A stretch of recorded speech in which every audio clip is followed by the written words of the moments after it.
Welcome into 5 on your Sideline. I'm Corey Miller, and it is finally baseball season in St. Louis. Yesterday's yearly celebration of opening day was special, as it always is, but it did come with a 10-9 loss to the Blue Jays and a concerning injury. So in this baseball town, we are going baseball heavy on this Friday night. Let's talk about that injury first, though. 8th inning, and Wilson Contreras takes a 103-mile-per-hour fastball from Jordan Hicks to the kneecap. He hobbles off, and the crowd is dead silent. Today, some good news, though. Contreras had a negative MRI and has been diagnosed with a knee contusion. He's considered day-to-day, which hopefully means crisis averted. Number 50, Uncle Charlie, Adam Wainwright. For the land of the free and the home of the brave.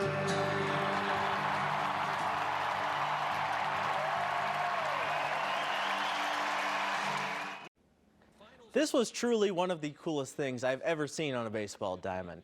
Adam Wainwright surprised 50,000 people and sang the national anthem on his final opening day.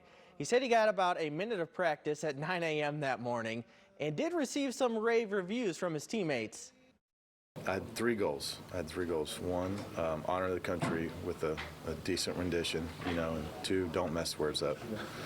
And 3, have a somewhat quick tempo, and I did 2 of the 3. We didn't tell anyone. I didn't tell anyone. None of the players knew. And most of I think only 4 people in the organization knew I was going to do it.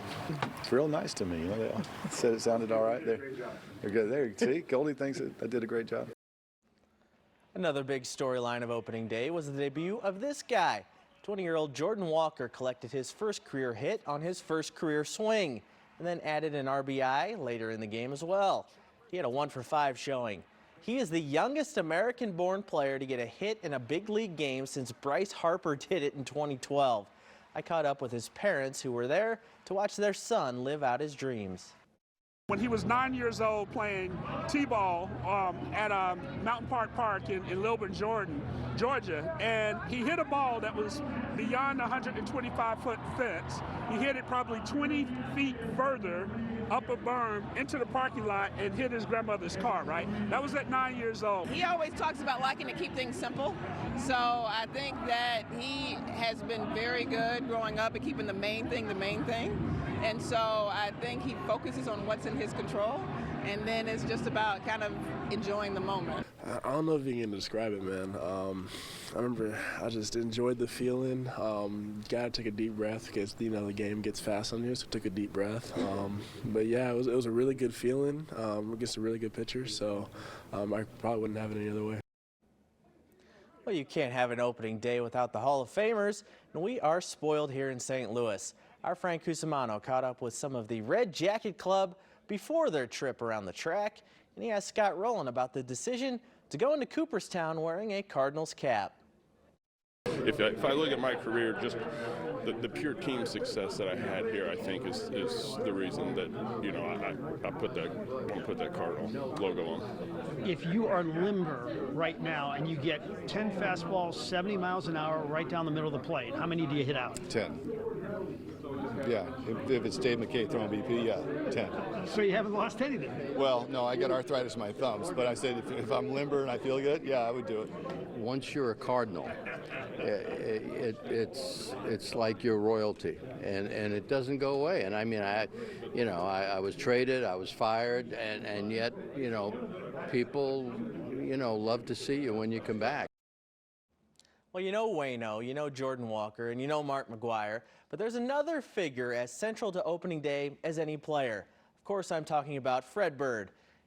One of the first people to bring the bird to life more than 40 years ago, has some stories to tell.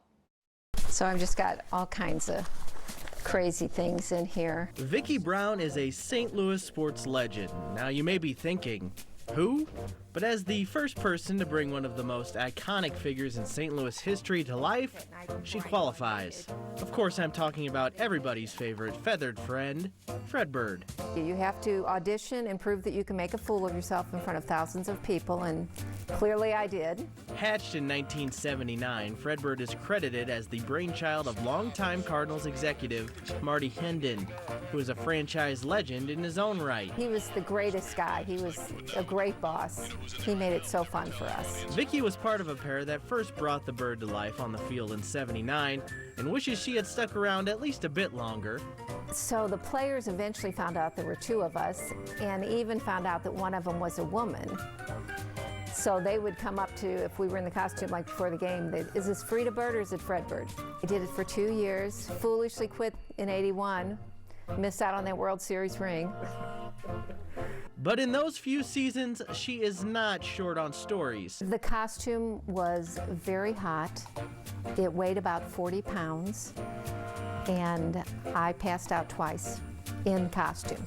I was coming off the field because I said, I'm getting sick. And Ted Simmons was sitting there, and I passed out right in front of him. And he's like, are you okay? I was in the costume, it was before the game, and I was out by like home plate and stuff and doing whatever. And Pete Rose's kid was about 8 or 10 and came running at me and knocked me down. And the costume was this stiff foam. I couldn't get up. Now retired, Vicky doesn't miss a chance to let people know about her famous past life as a big red bird. Because they were men's shoes inside of there, and they were only about 4 sizes too big for me. So I had to stuff them with socks. And just how special it was to breathe life into one of the most iconic mascots in the history of sports. You put that hat on and it's not you anymore. And so you can do crazy things. I don't think I appreciated then the way I do now of what a special thing it was that I got to be a part of, because it was like the coolest job you could ever want to have. There's a neat exhibit opening to the public tomorrow at the Eugene Fieldhouse just south of Busch Stadium, and it celebrates that other team that used to call St. Louis home. Rounding the bases, a gallery honoring the history of the St. Louis Browns will run all the way through October at the Fieldhouse.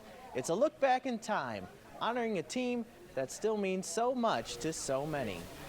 It's really special to keep these memories for these people in St. Louis that watch the Browns play, as well as their children and grandchildren who are like, what was this team? My grandfather always had a Browns hat. What was it about this team?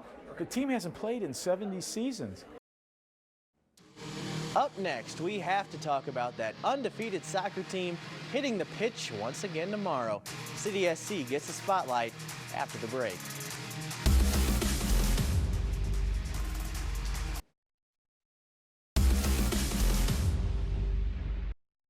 This 5 on Your Side St. Louis City SC coverage is sponsored by Together Credit Union. Well, thanks to the weather, our plans for high school highlights tonight were dashed, but it's all right. That just means more time to talk about the hottest team in Major League Soccer. St. Louis has had an MLS team for a full month now, and we still don't know what it feels like to lose a game, or even tie one for that matter. That's absurd. City SC will try to make it 6-0 against Minnesota tomorrow night at City Park. And it's not just the 5-0 record that stands out, it's the goal differential. City SC's is 11. Only 2 other teams in the entire league have a goal differential greater than 5. And on this roll to start the franchise, these guys have swagger. They're coming from a lot of different situations. You know, it's not only just in transition play or on set pieces or when we have the ball. So we've kind of become a tough team to play against because the goals have been coming from different situations. I think we've got to a point with the group now where it's not arrogance. It's swagger, but it's enjoy, and it's still humble, right? So it's confidence about what we are doing, which exudes a little bit of, swaggerness. I'm going to steal that word from Coach.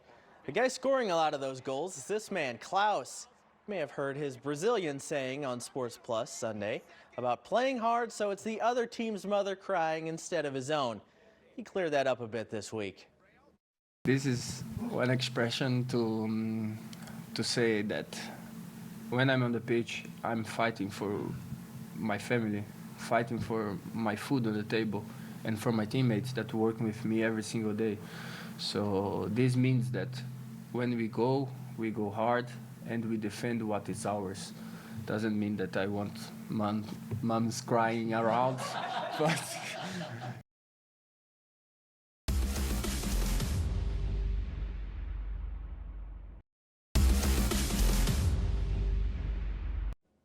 Women's Final Four tonight. Semifinal number 1, Kim Mulkey's Loud Wardrobe and her LSU Tigers taking on Virginia Tech. Flau'jae Johnson gets the steal and the bucket. That was the lead. LSU wouldn't trail again. Alexis Morris hits the nice layup. LSU beats Virginia Tech 79-72 to head to their first ever championship game. Who would they play? Let's go to the other game where Iowa's Caitlin Clark is the best basketball player on the planet right now. Hawkeyes facing undefeated South Carolina. Zia Cook was the star for the Gamecocks early. Nice layup there. But Clark can't miss. I mean, look at this three. She's insane. Right now, Iowa has a slim lead in the fourth quarter. That'll do it for 5 on your sideline tonight. I'm Corey Miller. Have a great night, St. Louis. For the